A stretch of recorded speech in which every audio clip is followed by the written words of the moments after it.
আমি হলাম কিশোর। আমি কলকাতা নামক এক ব্যস্ত শহরে বাস করি। সারাদিন কাজের এত চাপ, আর ভালোই লাগে না। তাছাড়া এই যানজট ভরা শহরে আমার দম যেন বন্ধ হয়ে আসে। অনেকদিন হলো প্রাকৃতিক সৌন্দর্য উপভোগ করি না। অফিসের কাজের চাপে কোথাও বেরোনোই হয় না। এই কাল থেকে অফিসের কাজ একটু কম আছে, তাই ভাবছি কিছুদিন মামার বাড়ি ঘুরতে যাব। আসলে আমার মামার বাড়ি গ্রামে, আর গ্রাম আমার বেশ ভালোই লাগে। যথারীতি পরের দিন অফিসের কাজ শেষ করেই 7 দিনের ছুটি নিয়ে চলে এলাম মামার বাড়ি। মামার বাড়িতে আমার একমাত্র বন্ধু হলো রক্তিম। অনেকদিন হলো রক্তিমের সাথে কোনো রকম যোগাযোগ নেই, তাই মামা বাড়িতে এসেই রক্তিমকে কল করলাম। কল করতেই রক্তিম হাজির হয়ে যায়। তবে রক্তিম সেই আগের মতোই আছে। আসলে রক্তিম একটু ভীতু প্রকৃতির।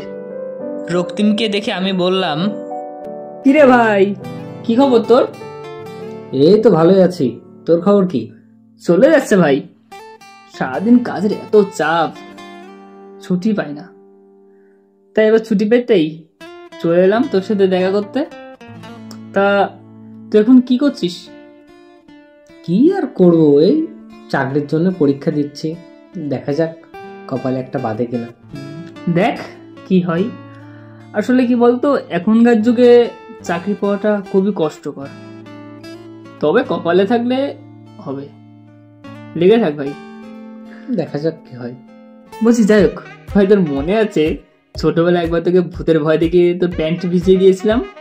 ধুর, ছোটবেলার কথা তুলছি এখন। ভাই তা ভাই একটা সত্যি কথা বলবি? বল। বলছি এখনো কি তোর ভূতের ভয় আছে? ধুর, কি বলিস, ছোটবেলায় পেতাম বলে কি এখনো পাই?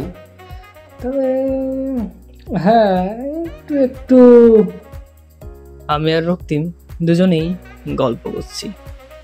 গল্প করতে করতে আমি রক্তিমকে বললাম, দেখ রক্তিম, আমার আর ঘরের মধ্যে থাকতে ভালো লাগছে না, চল না একটু বাইরে থেকে ঘুরে আসি। তারপর আমি আর রক্তিম ঘর থেকে বেরিয়ে পড়লাম।